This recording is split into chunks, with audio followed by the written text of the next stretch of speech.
السلام عليكم ورحمة الله وبركاته. في فيديو النهاردة إن شاء الله هشرح إزاي ممكن نعمل التصميم ده، وإزاي نقدر نستخدم الذكاء الاصطناعي علشان برضه يفيدنا في التصميم أو يسهل علينا. وقبل ما أبدأ في الشرح، لو عندك أي سؤال أو استفسار أو محتاج أي مساعدة في المجال تقدر تبعتلي على رسائل الصفحة الموجودة في الديسكريبشن. أول حاجة نبدأ بيها الصور، وأنا عندي هنا الصورتين دول اللي هما هشتغل عليهم. دول أنا عاملهم بالذكاء الاصطناعي. تقدر تستخدم أي موقع من مواقع الذكاء الاصطناعي اللي تقدر تعمل منها صور، بس أنا عن نفسي بفضل جيميناي. وده الوصف اللي أنا كتبته علشان أطلّع صورة السِنّة دي اللي موجودة في البحر بتاع الشوكولاتة، وده الأفضل طبعًا إن يكون فيه تفاصيل أكتر بحيث إن هو يطلّع الشكل اللي أنت عايزه أو يكون فيه تفاصيل كويسة، وده بالنسبة للصورة دي، الوصف اللي أنا كتبته علشان يطلّع الصورة دي، تمام؟ إحنا دلوقتي عندنا الصورتين دول، أولًا هنشتغل على الصورة دي. إحنا محتاجين التلفزيون يكون أكبر شوية فممكن نكبّرها شوية.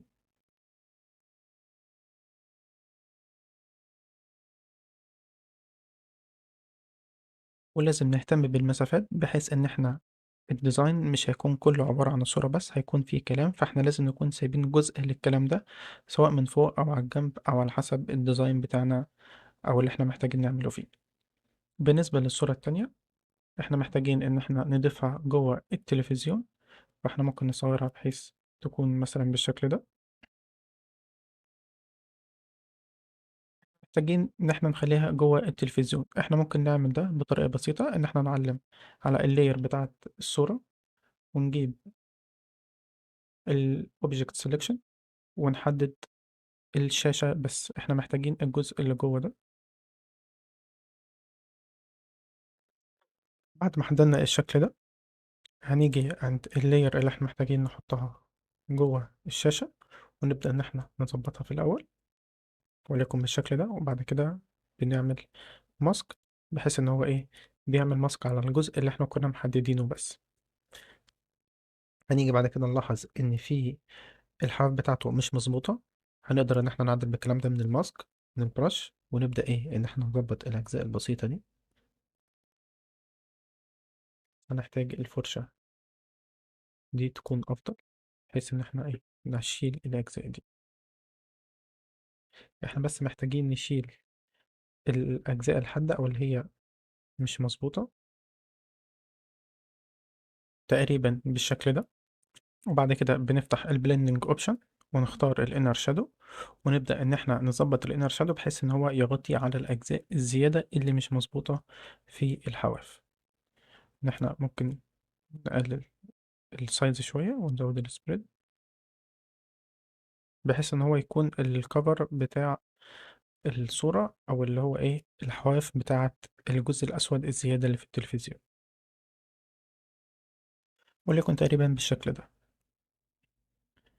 هنلاحظ إن في جزء في التلفزيون مش مظبوط، طبعا لأن ده ذكاء اصطناعي فإحنا مش هنقدر نعتمد عليه بنسبة 100%. إحنا ممكن نعدل الكلام ده بالهيلينج برش بمنتهى البساطة، بس إحنا محتاجين نعمل ريسترايز في الأول للصورة. إحنا ممكن نعمل من كليك يمين ريسترايز أو هو بيجيب لي الأوبشن أوتوماتيك. طبعا هي مش هتكون مظبوطة بنسبة 100%، فإحنا برضو محتاجين إن إحنا نعيد الكلام ده كذا مرة لحد إيه ما تظبط معانا بالشكل ده.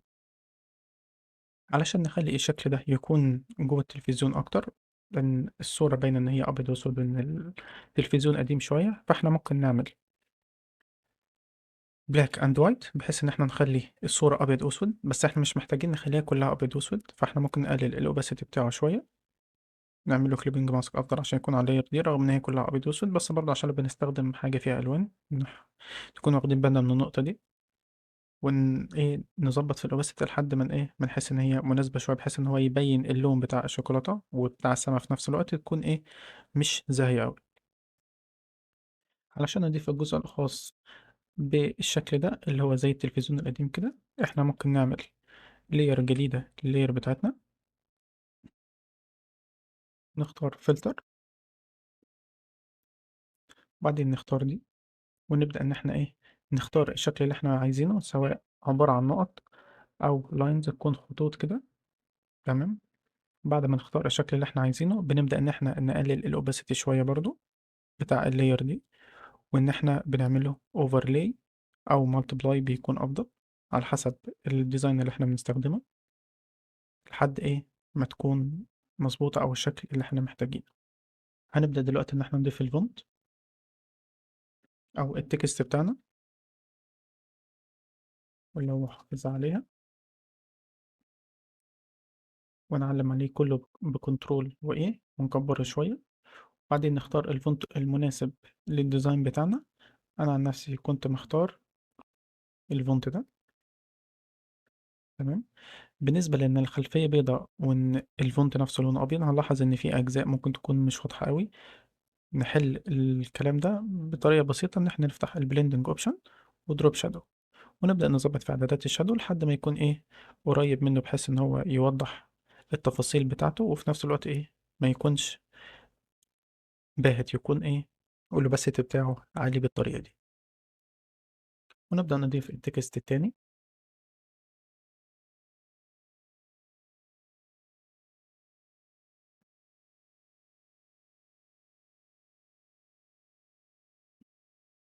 ممكن برضو نغير في الفونت بتاع التكست التاني، وليكن مثلا ده اللي أنا استخدمته. وبعدين نقدر نضيف ريكتانجل من هنا، وناخد بالنا من الكورنر راديوس دي، بنقدر ان احنا نعمل بيها الريكتانجل تكون الحواف بتاعته مش حادة. بمعنى ان انا لو عملت الشكل ده هنلاحظ ان الحواف بتاعته مش حادة، لكن لو قللت الكلام ده خليته زيرو الكورنر راديوس، هنلاحظ ان الحواف بتاعته ايه بزاوية 90 اللي هي ايه حادة. فاحنا ممكن نزود ده شوية، نخليه وليكن 18، ونبدأ ان احنا ايه نعمل الريكتانجل بتاعنا هنا وننزله قبل الكلمة دي بالشكل ده. وطبعا لازم نراعي اختيار الألوان، يعني احنا اخترنا الشكل ده أو الشيب باللون ده لأن هو اللون القريب للشوكولاتة، أو جزء من ألوان التصميم اللي احنا عملناه بيدي شكل أفضل للتصميم عامة. ودي كانت الطريقة بمنتهى البساطة ازاي نقدر نعمل الديزاين ده من الصفر، وازاي نقدر نستفيد من الذكاء الاصطناعي في ان هو يحسن من شغلنا ويخليه أفضل.